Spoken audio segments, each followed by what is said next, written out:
அஸ்ஸலாமு அலைக்கும் ரஹ்மத்துல்லாஹி வபரகாத்துஹு. எல்லாம் வல்ல அல்லாஹு தாலாவின் நல்லடியார்களே, நாம் தொடர்ந்து நபி இப்ராஹிம் அலைவசல்லம் அவர்களுடைய வாழ்க்கை வரலாற்றை, இன்னும் அவருடைய வாழ்க்கையில் நடந்த பல சம்பவங்களை நாம் பார்த்து கொண்டு வருகிறோம்.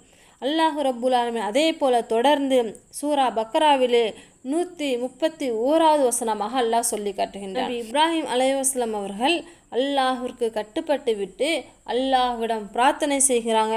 என்ன சொல்கிறாங்க? இது காலலஹு ரப்புஹு அஸ்லிம் கால அஸ்லம் துபி ரப்பில் ஆலமீன். அவரது இறைவன் இப்ராஹிமை பார்த்து சொன்னான், இப்ராஹிமே கட்டுப்படு என்று அவரிடம் கூறிய போது நபி இப்ராஹிம் அலைவசலாம் அவர்கள் பதில் சொல்கிறாங்க, அகிலத்தின் இறைவனுக்கு நான் கட்டுப்பட்டு விட்டேன் என்று அவர் கூறினார். எப்படிப்பட்ட ஒரு வார்த்தை பாருங்கள்! சுபஹானல்லாஹ். அவர்களிடத்தில் இருக்கக்கூடிய அந்த குணத்தை பாருங்கள், அவர்களிடத்தில் இருக்கக்கூடிய பண்பை பாருங்கள்.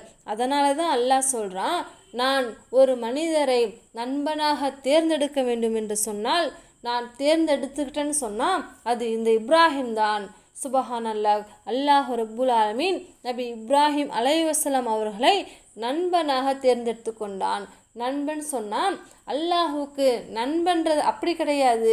ஒருவரை இந்த மனித குலத்திலிருந்து ஒருவரை அல்லாஹ் தேர்ந்தெடுப்பதாக இருந்தால் அல்லாஹ் யாரை சூஸ் பண்ணுவானா? நபி இப்ராஹிம் அலைவசலாம் அவர்களை அல்லாஹ் நண்பனாக எடுத்துக்கொள்வான். அல்லாஹ் சூரா அன்-நிசாவிலே சொல்லி காட்டுகின்றான். 125வது வசனமாக சொல்லி காட்டுகின்றான். இங்கே நீங்களும் திருமறை குரானை எடுத்து அங்கே வாசித்து பாருங்கள். அவருடைய வரலாற்றை நீங்களும் முழுமையாக தெரிந்து கொள்வீர்கள். அல்லாஹ் சொல்கிறான், தன் முகத்தை அல்லாஹுவுக்கு பணியச் செய்து நல் அறம் செய்து உண்மை வழியில் நின்ற இப்ராஹிமின் மார்க்கத்தை பின்பற்றி நடந்தவரை விட அழகிய மார்க்கத்திற்குரியவர் யார் என்று அல்லாஹ் ரப்புல் ஆலமீன் நம்மை பார்த்து கேட்கிறான். எது அழகிய மார்க்கம்? இந்த நபி இப்ராஹிம் அலைவசலாம் அவர்கள் இருந்தாங்களே, தன் முகத்தை அல்லாஹுவுக்காக பணிய செய்யணும். முதல் குணம். நபி இப்ராஹிம் அலைவசலாம் அவருடைய குணம் எப்படி இருந்தது? அவருடைய பண்பு எதுவாக இருந்தது? தன் முகத்தை அல்லாஹுவுக்காக பணிய செய்தார். அடுத்து அல்லாஹ் சொல்கிறான், நல்லறம் செய்தார். அடுத்து சொல்கிறான், உண்மை வழியில் நின்றார்.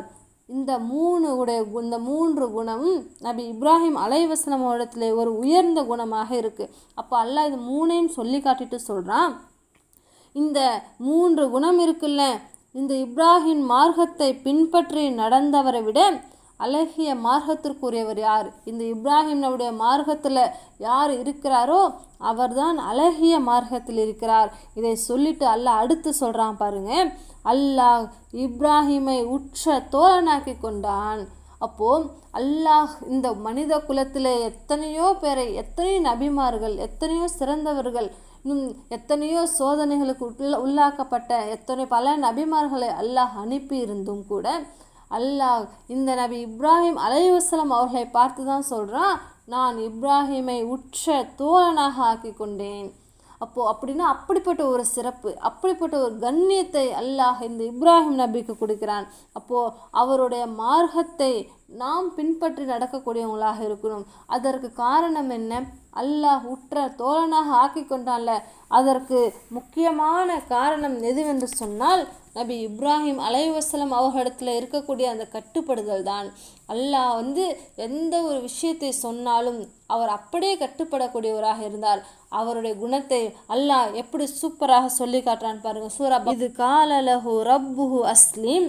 அல்லாஹ் எப்படி சொல்கிறான்? இப்ராஹிமை பார்த்து, இப்ராஹிமே கட்டுப்படு என்று அல்லாஹ் கூறிட்டான்னு சொன்னால் அதற்கு நபி இப்ராஹிம் அலைவசலாம் அவர்கள் பதில் சொல்வார்கள், கால அஸ்லம் துபி ரப்பில் ஆலமீன்.